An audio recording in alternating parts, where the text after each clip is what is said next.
ದತ್ತಪೀಠ ಒಂದು ಹಿಂದೂಗಳ ಶ್ರದ್ಧಾ ಕೇಂದ್ರ. ನಾವು ಸುದೀರ್ಘವಾದಂಥ ನಿರಂತರವಾದಂಥ ಹೋರಾಟವನ್ನು ಇವತ್ತು ಏನು ಮಾಡ್ತಾ ಇದ್ದೀವಿ. ಆ ಕಾರಣಕ್ಕೆ ಹಲವು ರೀತಿಯಾದಂಥ ಬದಲಾವಣೆಗಳನ್ನು ನಾವು ಕಂಡಿದ್ದೇವೆ. ನಾವು ಸರ್ಕಾರಕ್ಕೆ ಒತ್ತಾಯವನ್ನು ಮಾಡುವಂಥದ್ದು, ರಾಜ್ಯದ ಎಲ್ಲ ಮುಜರಾಯಿ ದೇವಾಲಯಗಳಿರುವಂಥ ಪದ್ಧತಿಯಂತೆಯೇ ದತ್ತಪೀಠದಲ್ಲೂ ಕೂಡ ಅದೇ ರೀತಿಯಾದಂಥ ಪೂಜೆ ಪುನಸ್ಕಾರಗಳು ನಡೀಬೇಕು. ದತ್ತಾತ್ರೇಯರ ಪಾದಕೆಗಳಿಗೆ ಮುಕ್ತವಾದಂಥ ದರ್ಶನಕ್ಕೆ ಅವಕಾಶ ಸಿಗಬೇಕು, ಮೂಲಭೂತ ಸೌಕರ್ಯಗಳ ಒದಗಿಸಬೇಕು ಅನ್ನುವಂಥದ್ದನ್ನು ನಾನು ಸರ್ಕಾರವನ್ನು ಆಗ್ರಹಿಸ್ತೇನೆ.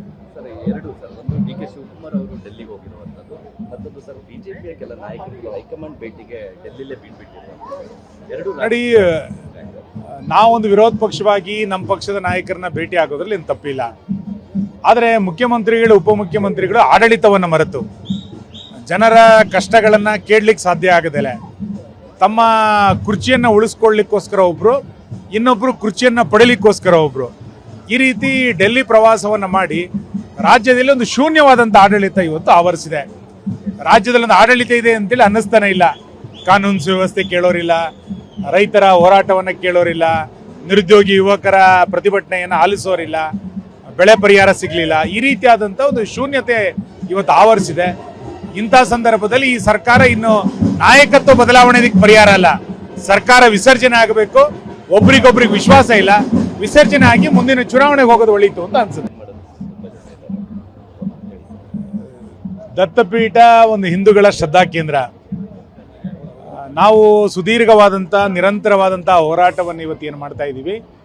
ಆ ಕಾರಣಕ್ಕೆ ಹಲವು ರೀತಿಯಾದಂಥ ಬದಲಾವಣೆಗಳನ್ನು ನಾವು ಕಂಡಿದ್ದೇವೆ. ನಾವು ಸರ್ಕಾರಕ್ಕೆ ಒತ್ತಾಯವನ್ನು ಮಾಡುವಂಥದ್ದು, ರಾಜ್ಯದ ಎಲ್ಲ ಮುಜರಾಯಿ ದೇವಾಲಯಗಳಿರುವಂಥ ಪದ್ಧತಿಯಂತೆಯೇ ದತ್ತಪೀಠದಲ್ಲೂ ಕೂಡ ಅದೇ ರೀತಿಯಾದಂಥ ಪೂಜೆ ಪುನಸ್ಕಾರಗಳು ನಡೀಬೇಕು.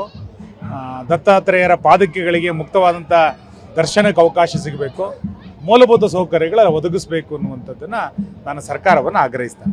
ಸರ್, ಒಂದು ಡಿ ಕೆ ಶಿವಕುಮಾರ್ ಅವರು ಡೆಲ್ಲಿಗೆ ಹೋಗಿರುವಂಥದ್ದು, ಮತ್ತೊಂದು ಸರ್ ಬಿಜೆಪಿಯ ಕೆಲ ನಾಯಕರಿಗೆ ಹೈಕಮಾಂಡ್ ಭೇಟಿಗೆ ಡೆಲ್ಲಿಲೇ ಬಿಟ್ಬಿಟ್ಟಿರುವಂಥದ್ದು. ನೋಡಿ, ನಾವೊಂದು ವಿರೋಧ ಪಕ್ಷವಾಗಿ ನಮ್ಮ ಪಕ್ಷದ ನಾಯಕರನ್ನ ಭೇಟಿ ಆಗೋದ್ರಲ್ಲಿ ಏನು ತಪ್ಪಿಲ್ಲ.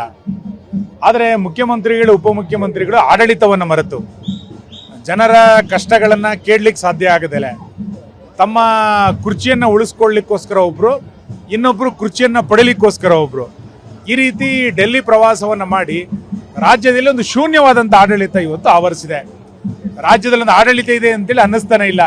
ಕಾನೂನು ಸುವ್ಯವಸ್ಥೆ ಕೇಳೋರಿಲ್ಲ, ರೈತರ ಹೋರಾಟವನ್ನು ಕೇಳೋರಿಲ್ಲ, ನಿರುದ್ಯೋಗಿ ಯುವಕರ ಪ್ರತಿಭಟನೆಯನ್ನು ಆಲಿಸೋರಿಲ್ಲ, ಬೆಳೆ ಪರಿಹಾರ ಸಿಗಲಿಲ್ಲ. ಈ ರೀತಿಯಾದಂಥ ಒಂದು ಶೂನ್ಯತೆ ಇವತ್ತು ಆವರಿಸಿದೆ.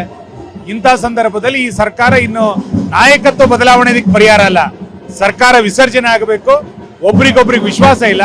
ವಿಸರ್ಜನೆ ಆಗಿ ಮುಂದಿನ ಚುನಾವಣೆಗೆ ಹೋಗೋದು ಒಳಿತು ಅಂತ ಅನ್ಸುತ್ತೆ.